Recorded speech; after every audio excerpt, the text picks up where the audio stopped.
Hi guys, my name is Anna Maria and you're all very welcome to my channel. I'm very happy to see you here.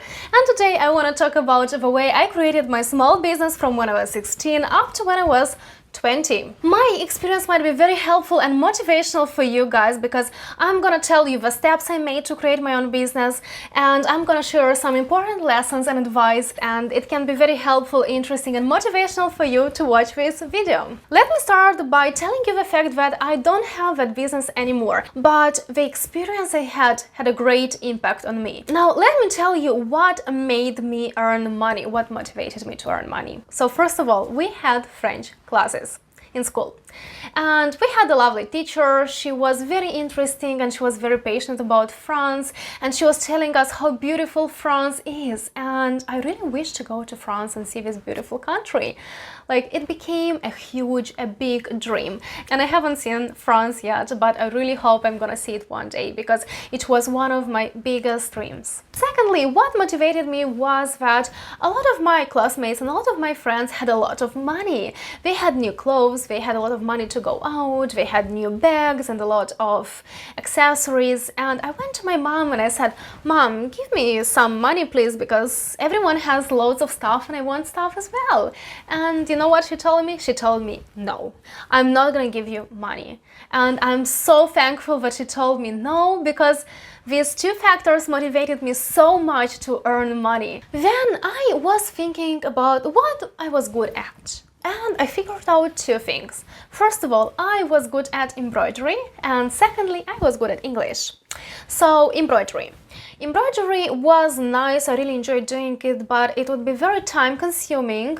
It would take me a lot of energy and effort, and I wasn't sure if I'd be able to sell it or not. And secondly, English. My English knowledge was really good for Moldova and for my age, and it was above average, so I felt that I'm really good at English. So I decided to teach English. And what I had to do, I had to find some students. So I went home, I designed some leaflets in Microsoft Word, I printed them off, I went to a primary school and I handed out those leaflets to school children. Nobody called me for a while, and a girl's parents called me. And they asked me, "Hi, how are you? Do you want to teach our girl English? We would be very interested." I was so happy. I was like, "Oh my god, that's my first client. I'm so happy. Yes, of course, I'm gonna teach English. That's no problems at all." So I met the girl, I met her parents, and she was, I think, 8, and she is a lovely girl. I was charging, I think, €1.50 per 1 hour and a half. Can you believe that? Back then, it was a lot of money for me, and it was a huge achievement. Now I understand that those money were like very, very small, but I was happy, you know, like for a 16-year-old girl, it was perfect. The next year, I was teaching that girl and her younger brother, and I was making about €3 for 3 hours. Then I decided that I have to scale, that I want to earn more money. So what I did, I designed some other leaflets, I printed them off, and I went to the primary school and I handed them out again to children. And I got some parents calling me back and asking me if I would like to teach their children English, and I obviously said yes.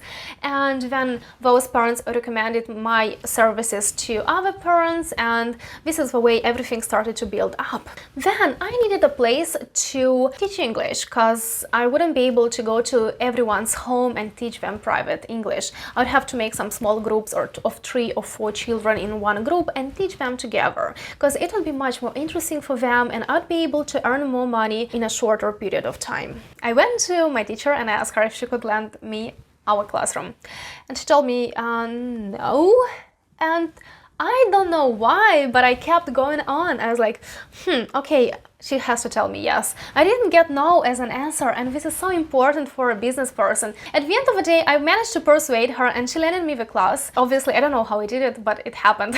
So I kept scaling my business. I kept handing out leaflets and getting new students, and I was charging €2.50 per 1 hour and a half per one lesson. And if I would have 4 students in one group, I would charge €10 for one lesson. It was a lot of money for me, and I was so happy. I felt like I'm a businesswoman and I'm making millions. After 3 years, I ended up having 16 or 18 students. I can't really remember now. Also, I had 2 of my friends helping me with the lessons because I wasn't able to handle everything myself, and we were separating the income income 50-50. I would take 50% of the income because I would find the students, I would organize everything, and they would take the other 50% because they would teach English. When I was 20, I moved to Ireland, and what happened was that I didn't really have enough time and energy to remotely control my business, and I wasn't there in Moldova, and it was very difficult to do it because everything was based on me and on my activity. And unfortunately, after a while, my business ceased to exist. But I'm very happy for the experience I got, and now I want to share some lessons and some advice that I've learned. So first of all, it's an amazing feeling to do what you like and earn money. Let's imagine that you like dancing.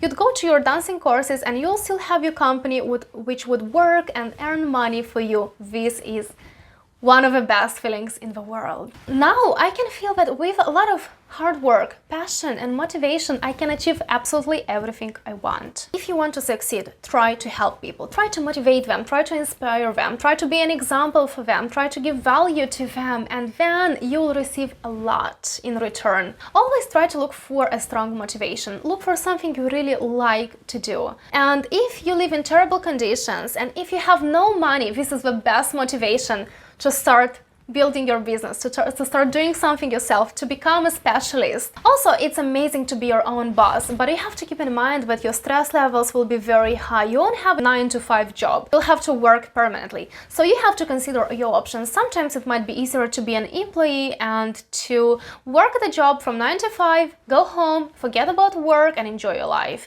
And then your stress levels will be very, very low. Creativity is very important. You have to be creative. You have to wish for something.